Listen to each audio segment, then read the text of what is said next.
اللہ الرحمن الرحیم al Burhan Islamic media میں خوش آمدید۔ سامعین وقار، رسول پاک صلی اللہ علیہ وآلہ وسلم نے ارشاد فرمایا،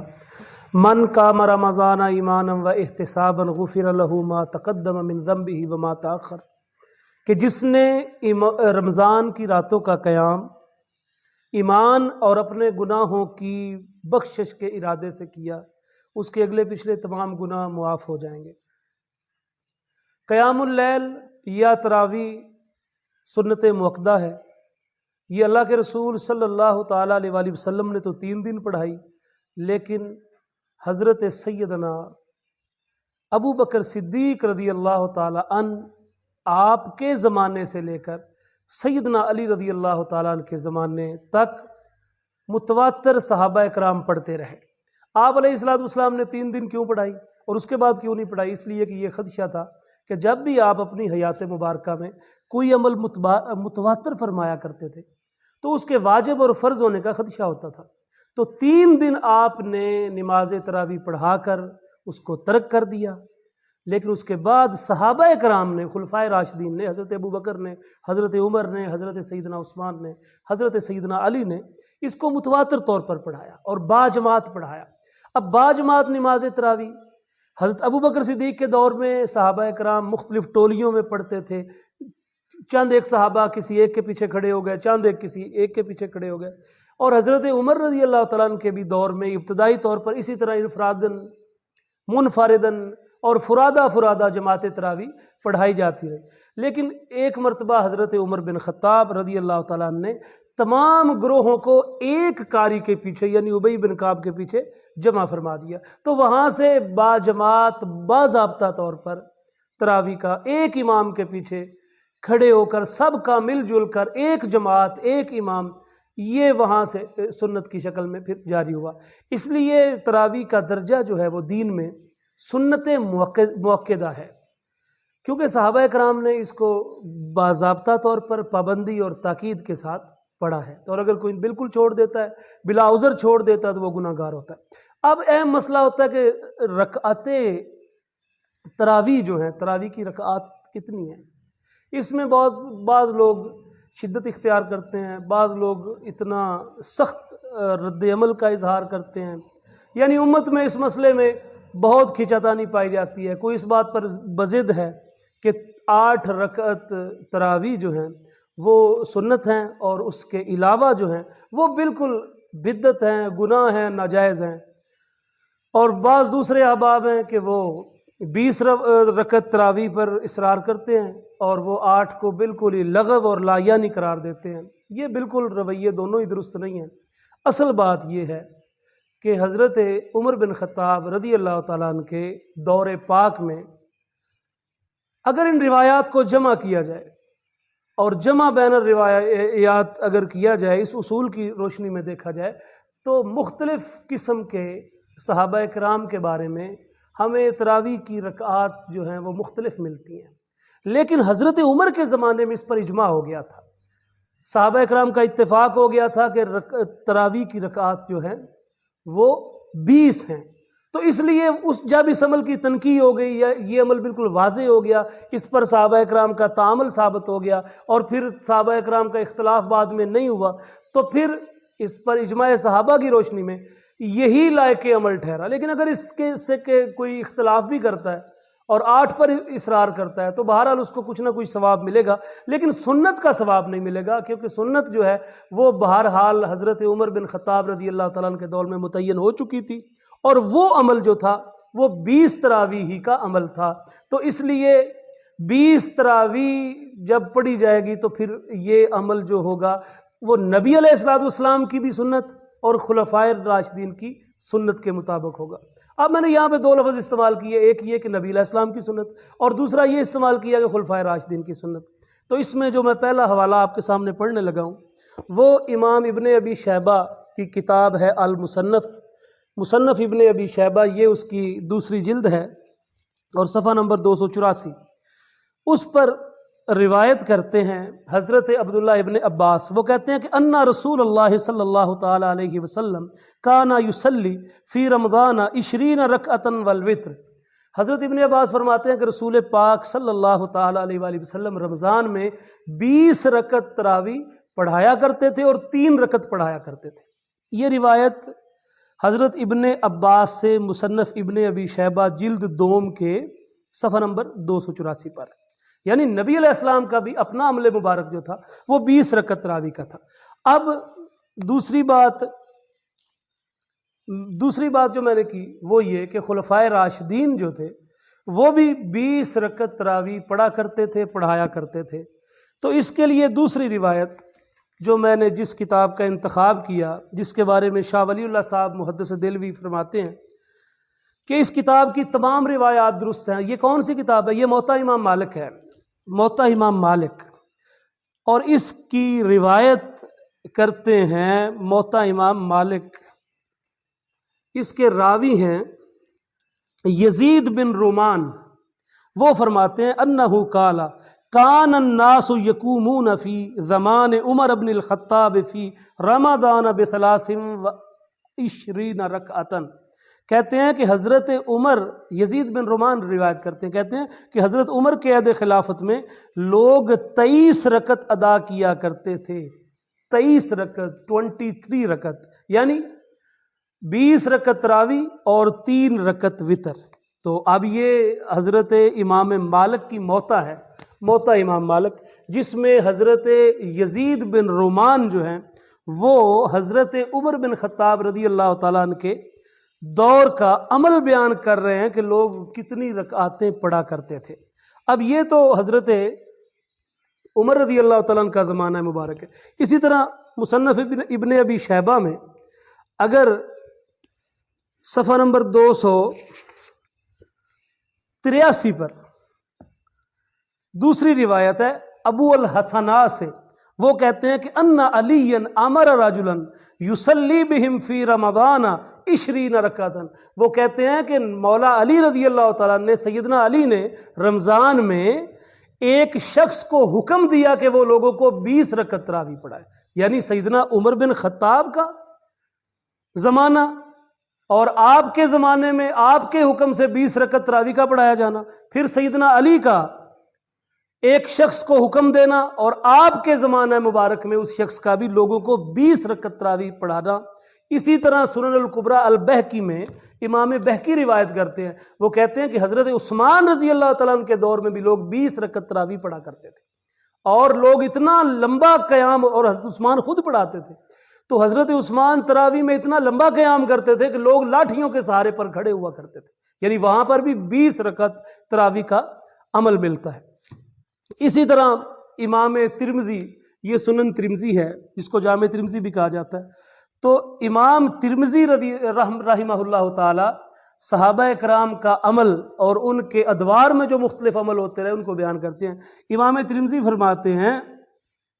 کہ وَأَكْثَرُ أَهْلَ الْعِلْمِ عَلَى مَا رُوِيَ عَنْ عَلِيٍّ وَعُمَرٍ وَغَيْرِهُمَا مِنْ أَصْحَابِ النَّبِيِّ 20 رکعۃ۔ امام ترمذی فرماتے ہیں کہ اکثر اہل علم جن میں علی رضی اللہ عنہ اور عمر رضی اللہ عنہ بھی شامل ہیں، وہ سارے کے سارے سب کے سب اہل علم صحابہ اور نبی علیہ الصلوۃ والسلام کے جلیل القدر صحابہ جس میں علی شامل ہیں، عمر شامل ہیں، وہ کیا کہتے ہیں 20 رکعت، وہ 20 رکعت کے قائل۔ اور آگے امام ترمذی فرماتے ہیں وَهُوَ قَوْلُ سفیان الثوری، یہی قول سفیان ثوری کا ہے، وابن المبارک، امام ابن مبارک کا ہے، عبداللہ ابن مبارک کا ہے، اور والشافعی، اور یہی امام شافعی کا قول بھی ہے۔ اور وقال شافعی، اور امام شافعی یہ فرماتے ہیں کہ وَهَكَذَا أَدْرَكْتُ بِبَلَدِنَا بِمَكَّةَ يُصَلُّونَ 20 رکعۃ، کہ امام شافعی فرماتے ہیں کہ ہم نے اپنے ملکوں میں، اپنے شہروں میں، مکے میں یہی عمل لوگوں کا دیکھا کہ وہ 20 رکعت پڑھتے تھے۔ ناظرین عزیز وقار، میں نے آپ کے سامنے نبی علیہ الصلوۃ والسلام کی ایک روایت پڑھی ابن ابی شیبہ سے، اسی طرح صحابہ اکرام کا تعامل پڑھا۔ حضرت ابو بکر صدیق کے زمانے میں تو لوگ فرادہ پڑھتے تھے، اس زمانے میں تو بالکل بھی اس طرح کی کوئی روایت نہیں ملتی کہ وہ کتنی تراویح پڑھتے تھے، لیکن سیدنا عمر کے زمانے میں تعامل مل گیا موطا امام مالک کے حوالے سے کہ وہ 20 پڑھتے تھے۔ اس طرح سیدنا علی کے حوالے سے مل گیا کہ انہوں نے بھی ایک شخص کو 20 رکعات تراویح پڑھنے کا حکم ارشاد فرمایا، جیسا کہ میں نے مصنف ابن ابی شیبہ سے پڑھا۔ پھر امام ترمذی سے حضور کے علیہ الصلوۃ والسلام کے بہت سے اہل علم صحابہ کا پڑھا کہ وہ بھی 20 رکعت تراویح پڑھتے تھے، سفیان ثوری کا پڑھا، اور پھر اہل مکہ کا تعامل پڑھا۔ تو اب ساری روایات کا خلاصہ یہ نکلا کہ ائمہ اربعہ میں سے، خلفائے راشدین میں سے کوئی بھی ایسا نہیں ہے کہ جو 20 سے کم تراویح پر عمل کرنے کا قائل ہو۔ یعنی امام ابو حنیفہ ہیں، ان کے ہاں ویسے ہی 20 تراویح ہیں، اس طرح امام مالک ہیں، ان کے ہاں بھی 20 سے زائد ہیں، امام شافعی ہیں، امام احمد ابن حنبل ہیں۔ یعنی ائمہ اربعہ جو ہے اور ان کے متبعین کا اس بات پر اجماع ہے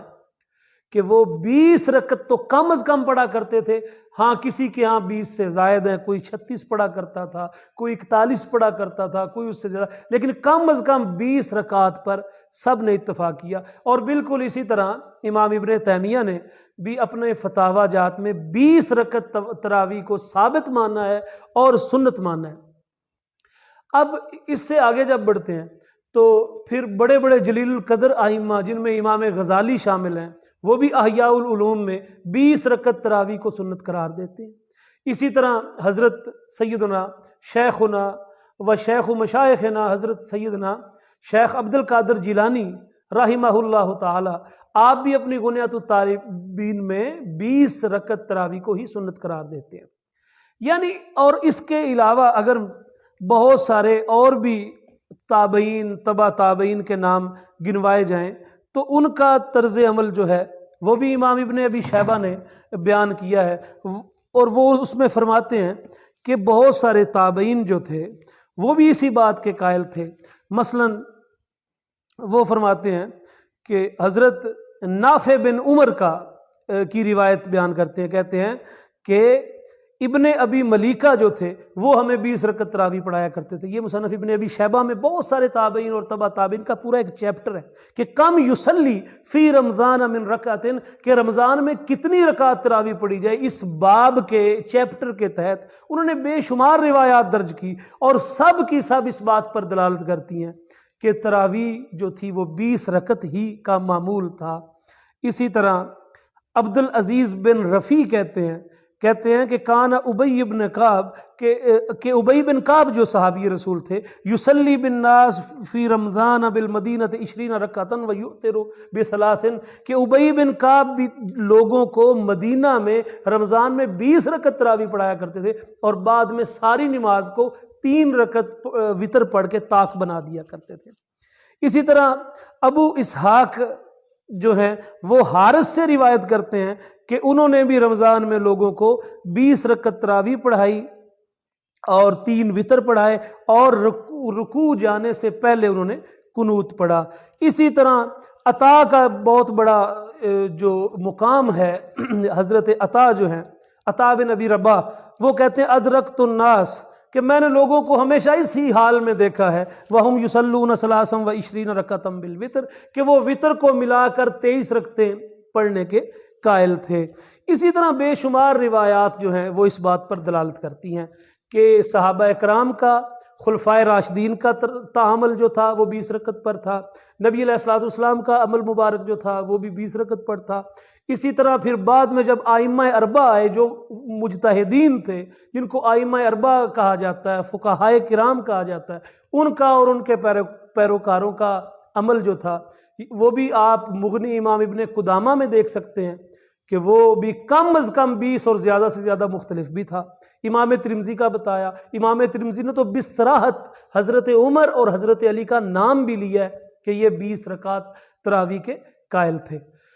اب یہاں پر ایک بات رہ جاتی ہے کہ عام طور پر 8 رکعت تراویح کے قائلین جو 2 روایات پیش کرتے ہیں، اس کی حقیقت کیا ہے اور کس حد تک وہ روایت ان کے مدلول پر فٹ بیٹھتی ہے۔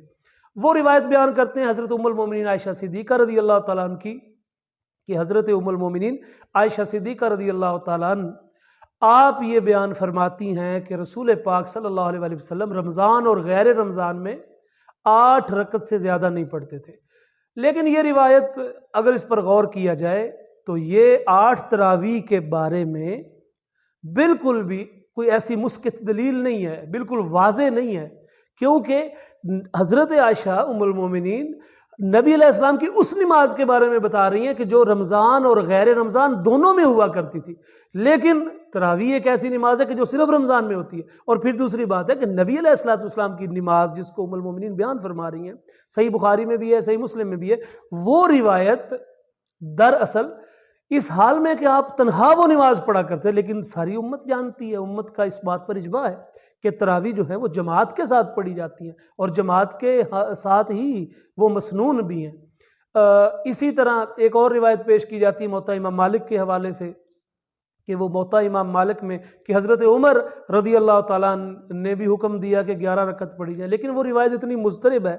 کہ اس کو بیان کرنے والے مختلف راوی ہیں، اور اس میں ثقہ راویوں نے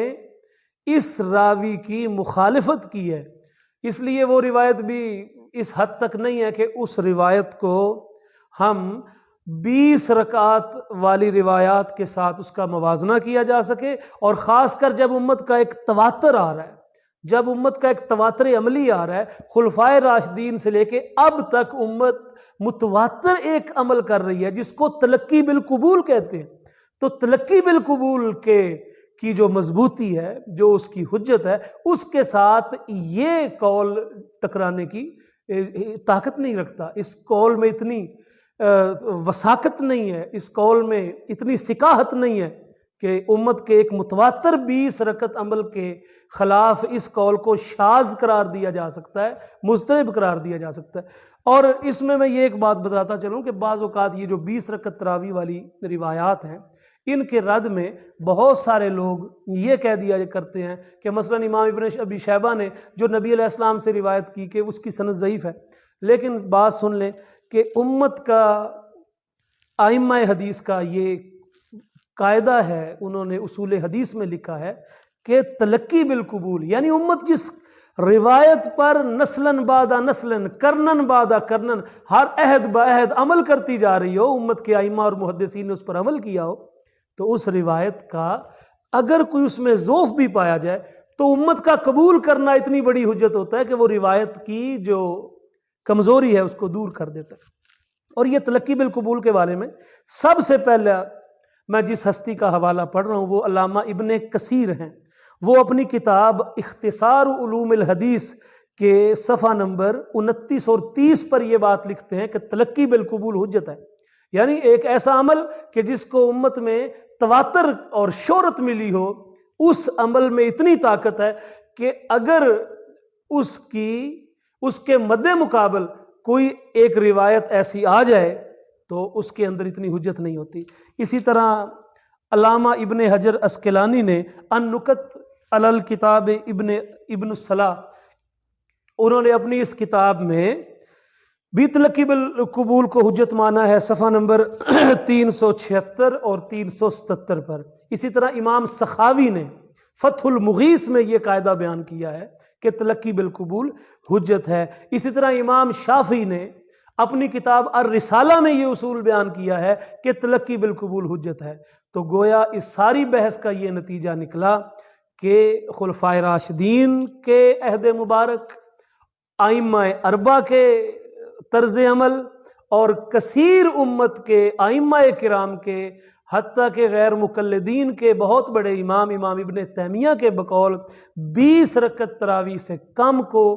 سنت قرار دینا بہرحال ایک انتہائی مشکل اور انتہائی تحقیق طلب مرحلہ ہے، اور خلفائے راشدین کا طرز عمل